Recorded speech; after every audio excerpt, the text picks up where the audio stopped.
My name is Michael Guyette, publisher of the Lead Lag Report. Joining me for the hour is Charles Tassell, who has been a longtime listener of these spaces that I do. I spoke with him not too long ago.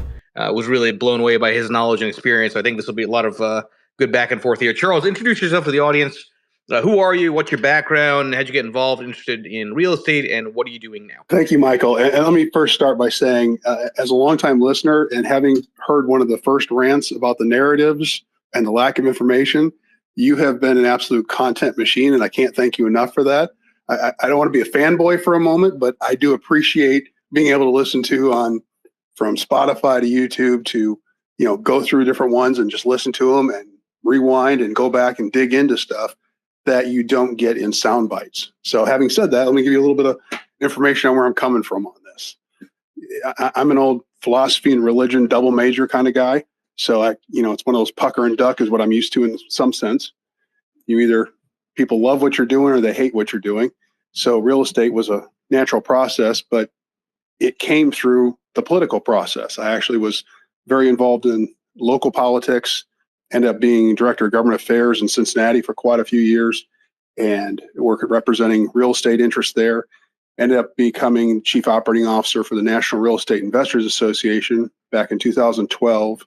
About the same time I was appointed to a local city council. So, kind of keeping the real estate on one side and politics and it both going together at the same time. And had an interesting conversation about 2006-07 with some of my real estate folks. And having been on the political side, they'd say, well, how come you haven't purchased any real estate? And I said, we do make money on this. I said, well, I'm usually called in to, put out the fires and when there's an issue and calm things down. We haven't really talked about this side of it. So we started getting to the financial side and I learned a tremendous amount. And lo and behold, if we get to about 2009, I started doing some more investing. But with some partners, we built up a couple hundred apartment units we had. Some of them were market rate, some low-income housing tax credit, and different project-based programs with the government, which is always interesting having the government as a partner. That's that's another whole conversation. But then from there, getting into, as the market peaks and having options and sales, and then looking at figuring out other businesses and really growing into a diversification of real estate. So I still represent National Real Estate Investors Association. I'm in Fort Lauderdale right now at our winter conference, taking a break for a few minutes to do this. And it's been a great run with them. Do you find that there are elements of philosophy and religion that go into the real estate market? And I say that, purely from the standpoint that a lot of people would argue that the way you get wealthy is through real estate. And there's certainly a lot of people that will refuse to invest in anything else. And they believe real estate is, keep the faith. Real estate's going to keep going up because there's only so much land. Well, I had one of our most recent buyers told me that. He says, I don't know why you're selling. They don't make more land. And I get that. I put it this way. I think the religion you've got to work through and figure out what your own beliefs are and what your faith is. That helps you with your purpose. The philosophy side is really learning how to think through and think your way out of a box, a paper bag, whatever you want to call it. But figuring out how to be creative in addressing whatever problems are before you. And that's really the focus of what those two kind of gave me to start off with, purpose, and then let's figure out these problems. And when you come across these critical issues, to really dig into them. And I'll just say right off the bat, my world of real estate side of things, I have folks who go, man, I'm not getting into the Wall Street casino world. I can't, I don't follow it. I don't understand it enough. And there's a number of times when I hear different speakers, I go through and look up what they're saying because I'm trying to follow. What does it mean? Like, okay, how does that actually work? I'm used to it from, okay, rents and estate, and here's the taxes, and here's, these are things that are tangible and I can put my hands on them. And I think that's part of what the appeal is to folks. I know we represent, 40,000 members across the country, 126 plus chapters. And these are folks who they may become an accidental landlord, or else they've, said, I'm going to purposely start developing and have grown portfolios to, 10, 20, 40 small units up to hundreds of units and start getting into diverse pieces of commercial property and things like that. but it's because it's something tangible that they can really think about and hold on to. Speaking about how things actually work, so I did already a couple of spaces today on housing, but Yeah. I want to get into some of the nuances around the wrong narratives first when it comes to housing. There is a temptation, and I fall for this myself, to think in terms of cause and effect, right? So higher rates, higher mortgage rates, that's going to break housing. Then you'll have somebody say, well, no, there's a lot more nuance to that based on local inventory, based on home building and regulatory aspects. Lay it out for the audience. First of all, how complex is housing in reality versus soundbite? So first off, the soundbite piece is all housing is local. So start with that. And I think there's an assumption there that bears repeating, or at least digging into a little bit. Again, I'll go to my philosophy side. What's the presumption that we're under? Remember Maslow's hierarchy. Every single person out there needs a place to put their head at night. They need, you look at those masses of people out there everywhere, they're going to go to some place that's called home. And so the definitive need doesn't just evaporate. And I think that's something that gets overlooked when we start talking about, oh, we can, the interest rate goes up, so the housing's going to go down or just disappear. The need is still there. And when you back up to look at the broader demographics, we kind of talk about that, the housing demographics, you've got a millennial bump that is coming through. They waited longer than, some of the previous generations. They're usually about average of 33 before they're purchasing, but they're purchasing homes and they have demand. They want to settle down. And even if so the interest rate goes up. And just for numbers, Michael, if we look at, if most people buy a house like they buy a car, right? They're buying based on payment. So with a payment at, $2,000 a month, which is not uncommon, you're looking at 3% interest, you were looking at a $600,000 house. By the time you jump that to a 6% interest rate, now you're looking at a $420,000 house. Those are typically pretty different markets depending on where you're at. And again, I'll leave some of the coastal areas out, but that's a vast swath of the country covered in that price range. But if you go to like 7.5, you drop down to the 380 range, 370 range. And a 370 to 420 isn't that big of a difference. So that the folks who are out there looking go, okay, we can still get into something. We can get our kids set up. We can get into school. We can get them stable, and they can get on that first purchase and buy a house.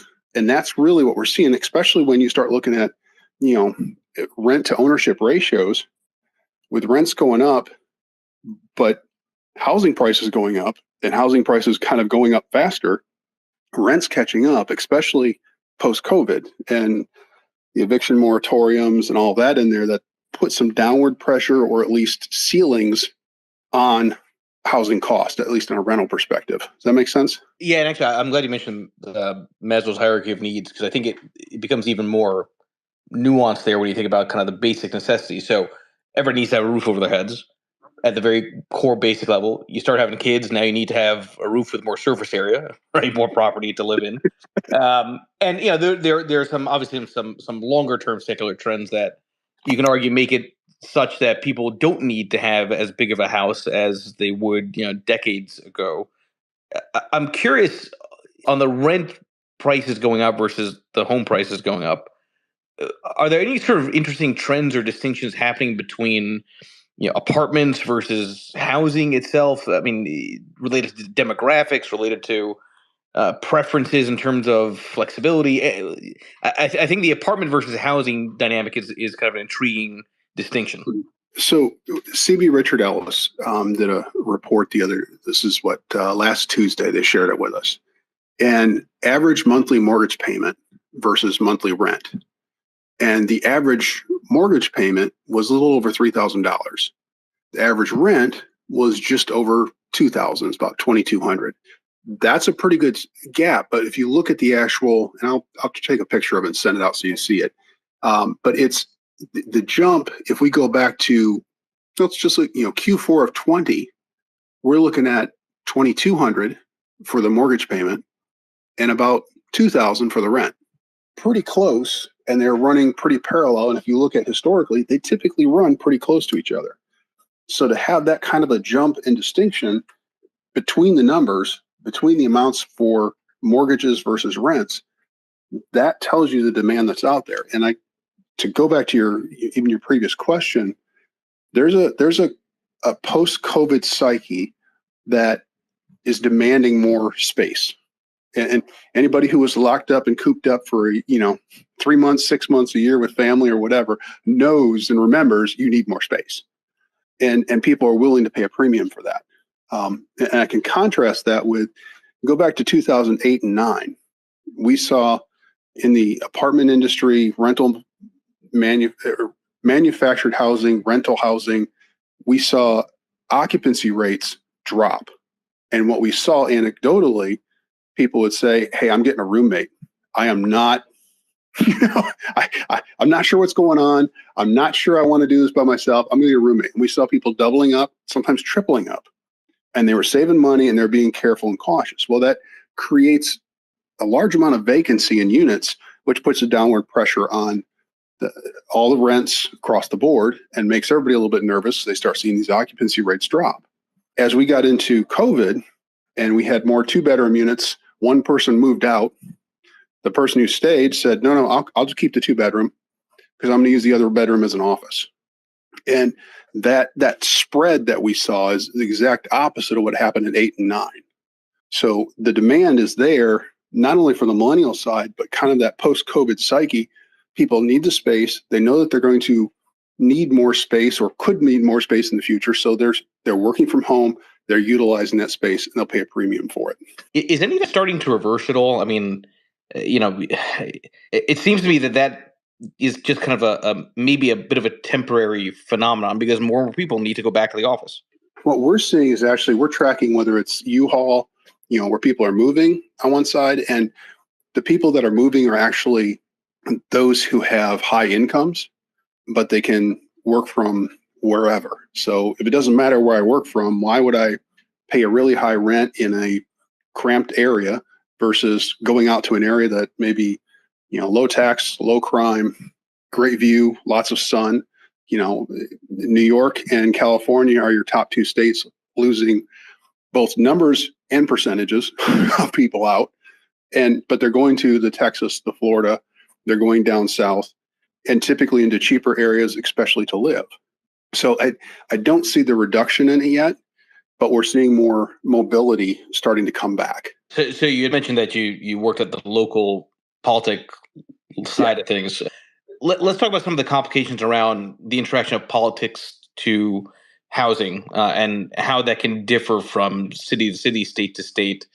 Do you find that this sort of political aspect ends up making housing on average more expensive, harder to come by, maybe in some areas even better because there's more supply, there's less red tape?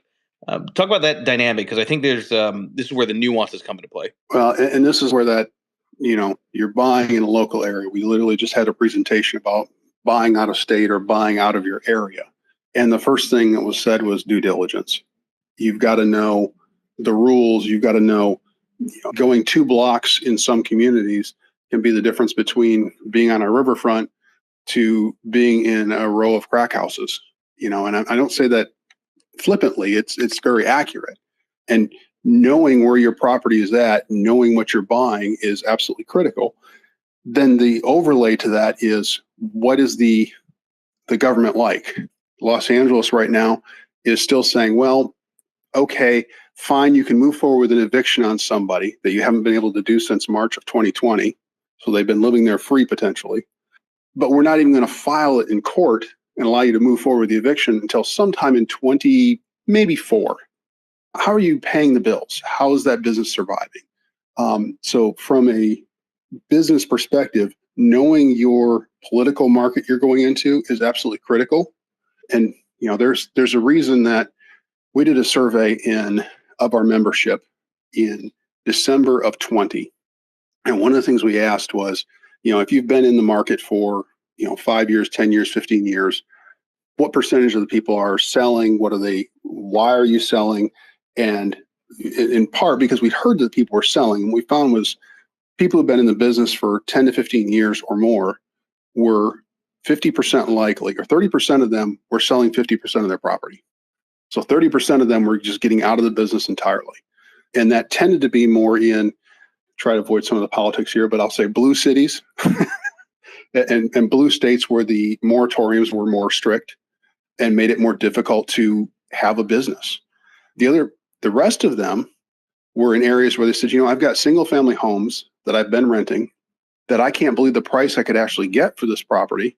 So I'm going to go ahead and sell it and offload it. So you had both of those dynamics playing at the same time. And this large group of properties moved out of what was once affordable housing and became something that, it's open to the market, and the market absorbed it really quickly. But that impacts the affordability aspect for people who are looking for housing. So the argument, I say that to say, to your question of, does the politics impact it? It absolutely does. In fact, the National Apartment Association had done a study back in 2019, I believe it was. And what they did was they actually compared the notes of how long it takes for a development. So the time you buy the property, you get a contract on it and start moving forward with, from zoning to turning dirt to actually getting your certificate of occupancy and opening. And needless to say, California was one of the worst, one of the slowest. And of course, the price in housing related directly.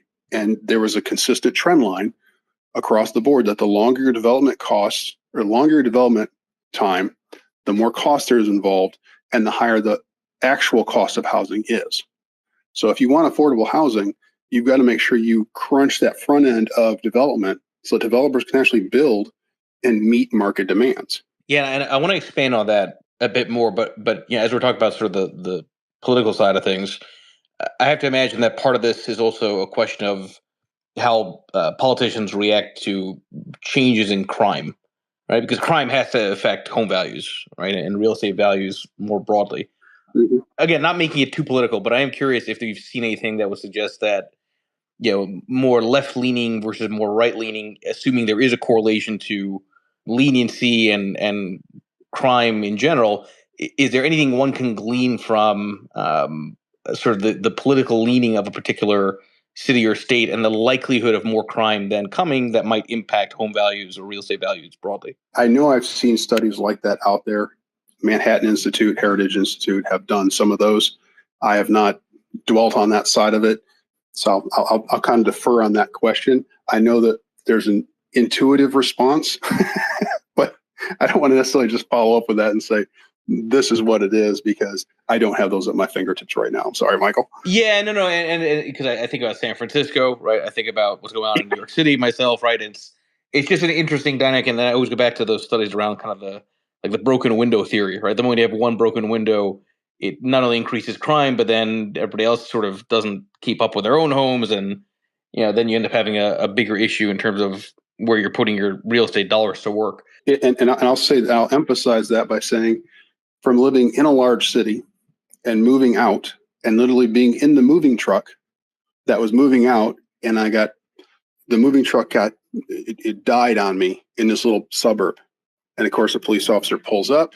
Used to being in the larger city, I get out very slowly, keep my hands open. He's like, "Hey, how you doing? You having problems?" I'm like, okay, I guess I don't have to put my hands up to start off with, just a total different approach to how you're even welcoming the citizens. And that does come across. And there is a dollar value impact on that. Yeah, no, of course, yeah, there has to be, of course. Okay, so on this point about sort of the length of time for development, and then the red tape that goes into that. Mm-hmm. First of all, how do you if you're a real estate investor, how do you identify those areas which are likely to have the least amount of red tape? Because this has got to be like super specialized type of stuff that you're talking about, right? Building codes and length of time to get permits and all this stuff. I gotta imagine there's no clear way of identifying where it's easier to develop and buy real estate from that perspective, knowing where to pick your spots. Well, and part of that's based on personalities too. What are you used to? The person who is familiar with a big city and used to some of the process and the bureaucracy, it has a very different appetite than the person who we had an attorney. I remember he's from Idaho, and he was talking about this. He's just arguing with one of the attorneys we were at a large forum, and his whole conversation was, why are you guys putting up with this? And the response from the large city attorneys was, without naming names, was, this is just normal. This isn't bad compared to what these guys have to deal with. And there's always kind of that point down the road of, well, there's this, or there's these worse places. There's Chicago, there's San Francisco, there's LA, there's New Jersey. Those are the places where you better have some tough hide if you're going to go in there. You better have some deep capital pockets because it's going to take you longer. That's the balance and trade-off of it politically. Then what you have to do is figure out, once you've got your appetite, we have a young lady who's from New York who's just down here at our conference, and she was asking me last night, I want to buy out of state. I'm not sure how much. I'm looking at some Midwestern cities, and I'm like, okay, what's your team? And she said, what do you mean? I said, well, part of what we do in the real estate investment world is you've got to put your team together, because one person doesn't know everything. And if you are trying to do everything, you're never going to scale. So as a small business owner, you've got to think about this not as a hobby, but how do you put, who's my broker? Who's my attorney? And by attorney, I mean a very knowledgeable real estate attorney in that area. It doesn't do me any good to have a real estate attorney from New York if I'm buying in Iowa. So you've got to have that local person, and putting that team together, and then a management team, contractors and contractor teams. Now you can actually start doing real estate. Without that, you're just throwing money out the window. Has that need for a larger team, more people being involved, has that increased over time? I mean, could it have been the case that 20, 30 years ago that single person, that woman, could have done that largely on her own? Or I'm trying to get to the question of how complexity has made it more challenging to be a real estate investor and not as profitable. The answer to that is yes. It absolutely has. And you need the specialization. You want to make sure you've done, you've put your properties into an LLC or some sort of protection there. Again, not giving legal or financial advice on this, but using those kind of protections that are out there. But as soon as you do that, typically to come into a court, because you're an LLC, you're a limited liability company. Therefore, you have to have an attorney, and you're not representing yourself. And there's that trade-off of the small owner who may have, 2 units that they have in their own personal name, they write their own personal check out for, is very different than, okay, I want to grow to have 10, 20, 50 units that are in LLCs that are protected so they don't come after my family if something happens, there's a slip and fall or whatever. You've got to have some of those specializations in place. The broker is important because they know what legally you can purchase, what you can't, and they've got their eye out there looking for you as well, because they want to sell and you're looking to buy. And they also might come to you and say, hey, I've got another buyer. Would you want to unload this one? And then you've got the opportunity to purchase some other one. So building those teams is important, especially important if you want to grow. But even at a small level, Michael, having a team around you is extremely, extremely helpful. And typically, if you're going to go for a loan for a bank, the bank's first question is, what's your experience? Well, if this is your first one, you better have some other people around you that have some experience, or typically they're going to pass as well. Yeah, no, that makes a ton of sense. Now, I'm curious with higher rates if there's been some reduction in in average team sizes, right? Because it's like, all right, well, if you're going to have to pay more to get a loan, you may not be able to have as big of a team or have as many expensive people trying to help you. What's been sort of the response by those that you interact with to an environment of higher rates, and how they themselves are trying to put their own businesses together? So from a team perspective, the rates have a couple of things. People start, and I'll back up even before the rates really started going up, with the demand that increased first. With the millennials coming in and buying, typically millennials were looking for a unit that was already fixed and finished. They wanted to be able to walk in, move the couch in, put the picture on the wall, and they're ready to go. They did not want to have to paint. They didn't want to have to do that. Well, as the market ate demand up so that there was, what was left was, okay, typically properties that one of our investors would come in, fix up, and turn to that level, kind of HGTV style.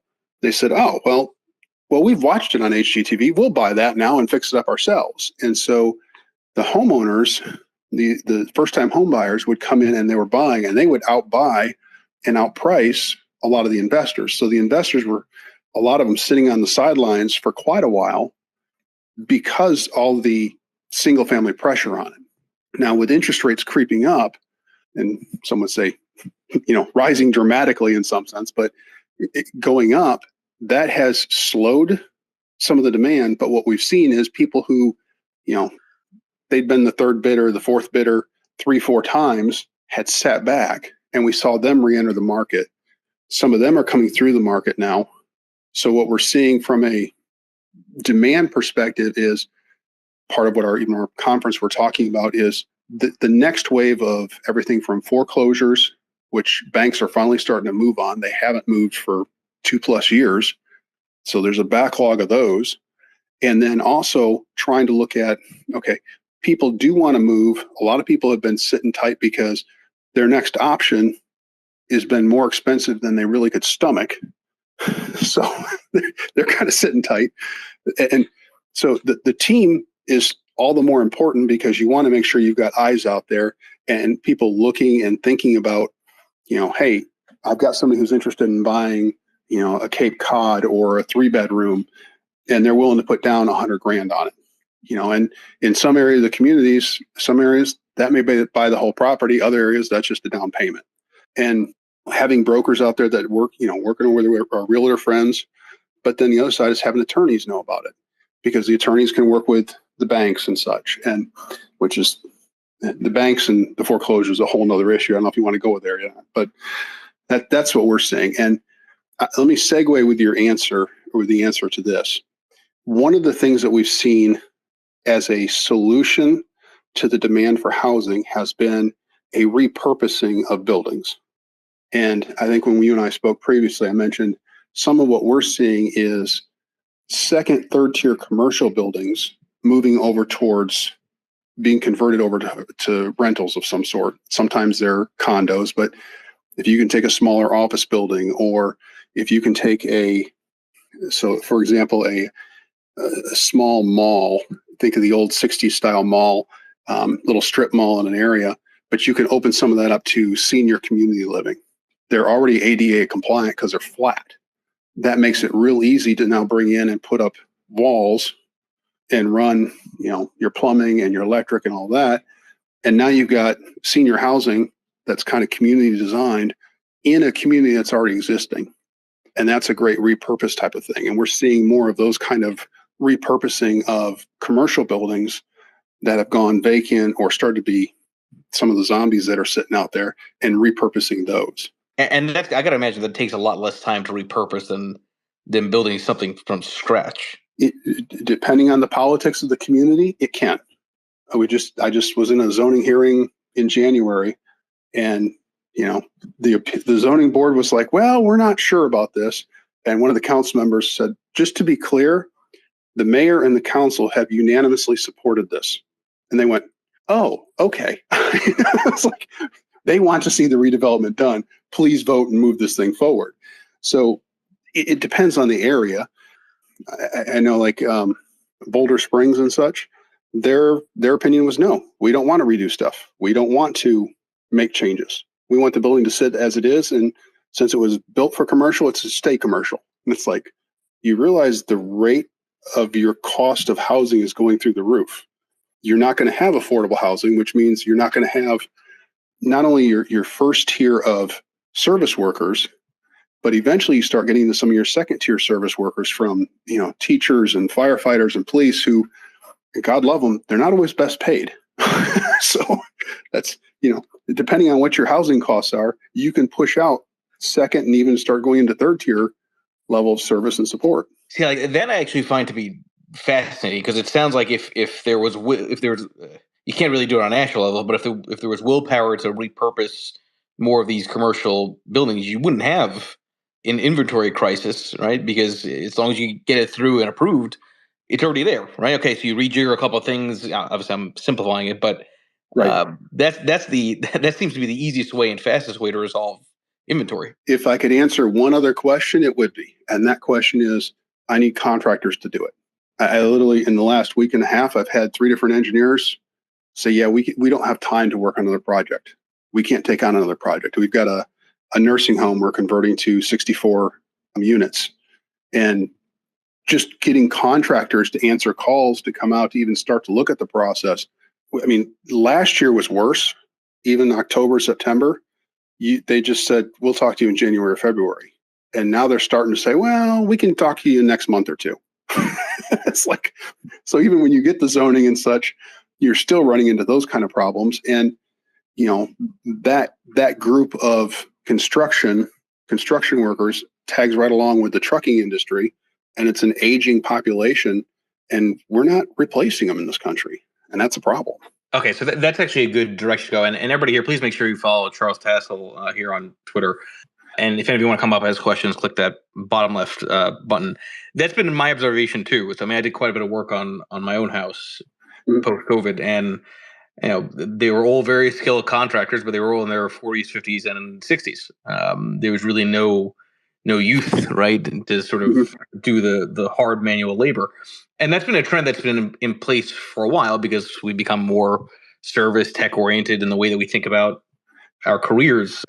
How does that get resolved? How do you get more people into construction? Because that's there is a real labor mismatch there still, even considering that we've already pulled forward a lot of demand from the COVID era. There's still a lot of demand that still is out there for housing activity. Well, and I think there's been something of a shakeup, and I'll speak a little outside my profession on this one, but in the academic world, and as a parent of children going through that process, going, college may not be the best thing for them. There are other ways of handling and training and teaching. And, when I worked at the local apartment association, even in training processes, it was very obvious that if we just did a presentation and said, here's how to fix, and here's a way to rewire this electrical, panel, and here's what you need to do, and we give them a test, 50% would fail it. If we handed each one of them a panel, sat down, walked them through, and they said, okay, do these things. Every one of them passed them. Okay, can rewire it this way. They passed it. We get a 90% passage rate.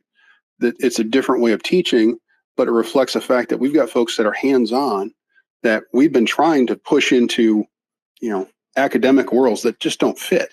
And going back to the dignity of work, and whether it's electrician, welder, any kind of contractor, carpenter, they're very needed. And we've kind of, oh, you don't have a 4-year degree, you don't have a 6-year degree. We've kind of diminished that over the years. And now we really need to come back to realize they're absolutely very much needed. Anybody who's been out of heat for a while or had their plumbing shut down, the value of that person. Yeah, no, I love that point. I mean, that's kind of the irony of it, right? In the push to have everybody go through a formal college education to not be in that part of the labor force to make more money.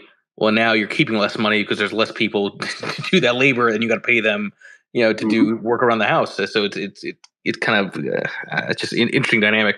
Let's get some of the audience up here. We've got 3 people that came up. I very much appreciate your point, and I'll give you the converse of that is not only the fire insurance, but the flood insurance for the folks in those areas as well. Those two issues can bury a property. And we walked away from one with the flood insurance was ridiculous until we could find flood insurance that actually fit. But, and this is something we're seeing is utilities.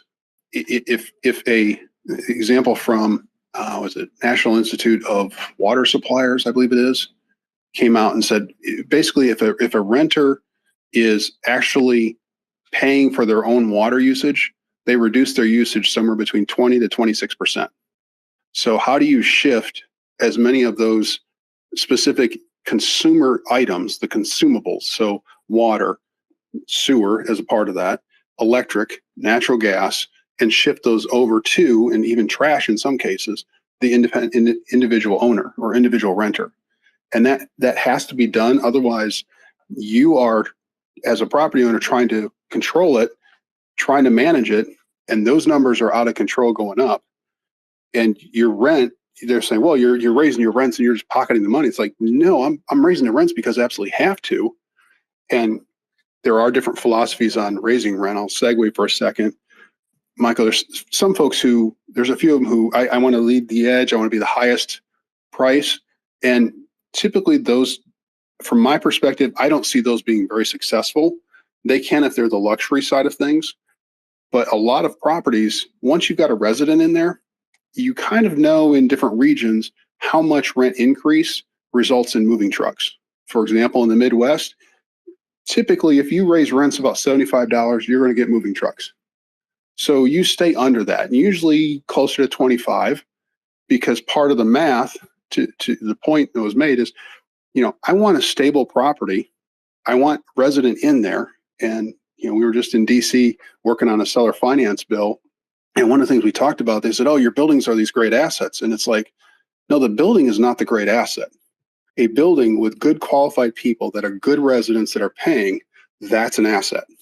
A building without residents in it or with bad residents in it is actually most likely a loss, or it's a zombie and it's sitting there waiting to be vacant and get destroyed, and it's going to have taxes, and I'm going to have police runs and fire runs, and all it's doing is costing me money. So the real asset is well-managed building with good people in it. And so working towards that, the problem is when you go to our questioner's point, how do you do that in this economy? A lot of people are realizing single families are very difficult to do that in if you have to put so much equity in there. Your return on investment is so low that they're starting to say, you know what, I'm just going to sell these off and step out of it. And they start looking at the 4 families and the 8s and 12s where they can get a little more leverage, a little more bang for their buck. Well, let me offer this. Starting attorneys make anywhere from 40 to 60,000 a year. Starting welders are making anywhere from 60 to 80,000 a year. And I can tell you this, the attorney is going to have a lot more in student loans than the welder is after their 8-week class, 20-week class, depending on what they do. And that people are realizing that going in. So I see that difference. We've worked with some of the technical schools in the regions, community schools, and seeing students going, no, I can do that. I'd rather do that. And if I need to go to school later, I can do that. It's always an option. But I think the guidance counselors are shifting that. The schools themselves are realizing, there's been pushback. And now I will say this, if the universities were actually held responsible for the amount of kids that didn't graduate in the first place that they let in, and then were responsible for making sure that the kids that they did approve and graduate actually got good jobs, I think that would shift our education system a lot. But I'm far from my main topic. So let me back up for a couple of things. By back up, I mean back up in a couple of years. Since 18, 19, and even going into 20, we were seeing values increasing for housing, not only in the primary markets, so pick your big cities, but also that suburban ring, whether it's kind of the donut ring around it for the suburb, or those tertiary markets that farther out, or a small community that's outside of a large city. We've seen 3, 4, 5, 6% increases in value of appreciation, and that was going on for several years leading up to 2020. And then with, again, I referenced the post-COVID psyche, that people kind of getting out and getting some space, that put even more demand on those areas. So there was a demand piece for that. So I don't know if you're in one of the Southern Sun areas that's getting a lot of the movement from, as I mentioned with U-Haul coming down in there, but that's a little unusual that it's that high. I mean, I can see why it's leading the nation on it, but typically we're not seeing that. In fact, actually, what we were talking about even this morning in our conference was home builders who are saying, hey, you know what? I know you want me to build a 3-bedroom, but I've got a 3-bedroom over here that's already built. So would you like to take this one? And I'll work a deal with you on it, and seeing more of that. So because a lot of the home builders still are scarred from 8, 9, and 10, when some of them either lost their businesses or saw their friends lose their businesses. So they've actually been underbuilding, and we've actually had an underbuild on single family and multifamily, especially on multifamily, for the last 6 years. Trying to recapture that is really part of the problem. I mean, that's why we've had so much demand on multifamily, and loans for them, and the money flowing in from around the world actually going into REITs and such to buy multifamilies. I'm curious, Charles, with the conferences that you guys do, and all the different members and all the education that you guys are putting out. What are some of the topics that people underappreciate and need more attention when they're getting involved with real estate, that they come to you and they're surprised by how important this particular topic would be for their own real estate investing? So let me take two very different approaches on that. One is fair housing, making sure you're treating people equally, fairly across the board. That is, well, I'm looking at a business. No, you're dealing with people and you're dealing with housing, and there are federal fair housing laws, and making sure that you are up to speed and up to snuff on that. That is, and the part of the reason, I'll just give you a justification for it. If you make mistakes in this area, they typically come at you to test you, and the test will typically be 5 to 6 of them at once. And if you fail, they're anywhere from $5,000 to $37,500 per fine. So making sure you do that part right first is most important. The second is making sure that you've got a digital presence and what your social media presence is. Being a good, being brand aware in one sense, and not just, hey, I've got this property at 101 Main Street. Well, okay, but yeah, you haven't taken care of the water, and you've got 4 residents over the last 4 years who've been just blasting you on social media. So anybody who now looks at it doesn't want to buy it. And when you go to sell it, the owners or the buyers look at it and go, yeah, this guy doesn't take care of the property. We're going to give him a lowball offer. So really looking at that social media presence and the digital presence. We actually been talking more even digital real estate and what that looks like. And that's a whole different, I shouldn't say a whole different, because really it's not that much different than websites or URLs, but making sure that you've got, kind of the metaverse side of things with a 3-dimensional space, depending on what you want to do with it. But a lot of our, if you're going to show a unit, if you've got a space online, people can go into and look at virtually. Well, now those people who are not in your area can look at renting in your area, specifically, not just your area, specifically for you. And that can give you a real leg up as well. Are you finding that attendees to these conferences they're excited for what could be some distressed real estate deals coming down the pipeline in a couple of years? I mean, what's sort of the chatter among the real longer term investors? So we had a panel yesterday. First question was, what's the biggest impact this year? And without a second hesitation, it was interest rates, because that's going to determine a number of things, because there's a number of dominoes that fall out from that, whether it's on the single families themselves and the demand and how much that drives up, but also as you go into the multifamilies that, if they purchased 3 years ago and did an interest only, now they're starting to come back going, okay, I've got to refinance here. And if if I purchased it on a 4 cap or a 5 cap, and my interest rates are higher than that now, this is not going to work. The property just doesn't function, and I've got to sell it. And now you start talking about fire sales. That starts to put some pressure down on the market.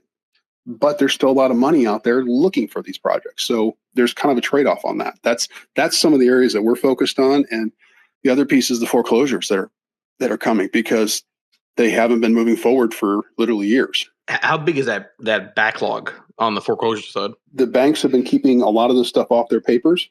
We're hearing anywhere from about 1.4 to 2 million foreclosures that are waiting to come in. People who've been behind for 8 months to 18 months to 20 plus months haven't made their payments. And at some point they just realize, I'm going to stay here until somebody tells me I have to leave. And that's what they do. And until the bank actually moves on them. And what we're seeing is a lot of the banks don't want to be in the same, bad perspective or bad banker perspective that they received in, 9, 10, 11. Now they go back and go, okay, we're just going to sell a whole tape of this properties, and we'll sell them off to a hedge fund. We'll sell them off to some other group, and that becomes troublesome, because now we've got the corporate ownership coming in, and a lot of communities, whether they're red or blue, are fighting back against that because a lot of their models aren't as responsive and they don't take care of scattered sites as well as local investors do. Yeah, that's actually an interesting sort of unintended consequence. And to your point, there's still a lot of money that's ready to come in. I got to imagine there's a long queue of people that are waiting for these foreclosures to scoop up. Yeah, absolutely, and that's what we're hearing. So that it's one of those our investors, across the country, the mom and pop who want to buy 2-3 units. Are they going to get a chance to buy something and then fix them up and rehab them and get them back on, change the zombie house back to something that's functional, or are these just going to go off to corporates? And there's been an increasing number of corporate funds and corporate groups, but the converse of that is, if you look at Zillow, you can look at Redfin, their numbers are still climbing on what their actual losses are because they tried to do this scattered site, and you can't just do it from a computer screen. You actually have to have boots on the ground and a team in place, and they didn't do that. Yeah, it always drove me crazy. I had a friend of mine that was showing some virtual walkthrough of some property that he wanted to buy sight unseen. And I said to him, like, what are you doing? You got to actually physically be there. These screens are not going to tell you anything. More of a side note. Just there's going to be an edge just for physically going somewhere as opposed to just buying it on a computer screen. That's a whole different conversation. But anyway, listen, everybody here, please make sure you follow Charles Tassell. This was a really interesting conversation. Charles has been very kind to me over the last year or so, sending me some encouraging DMs. Good person to get to know and follow. Check out the various things that he does. Charles, as far as the association, how do people that want to learn more about what you guys do find out more and get involved? So our website is nationalreia.org. It's National Real Estate Investor Association. There's a link on there. You can look at local associations. We represent the local associations, and that's really where it's at. We want to put a local team together and how we can help you grow and build wealth, build the American dream. That's a good place to wrap the space up. Thank everybody for joining. Thank you, Charles. Appreciate it.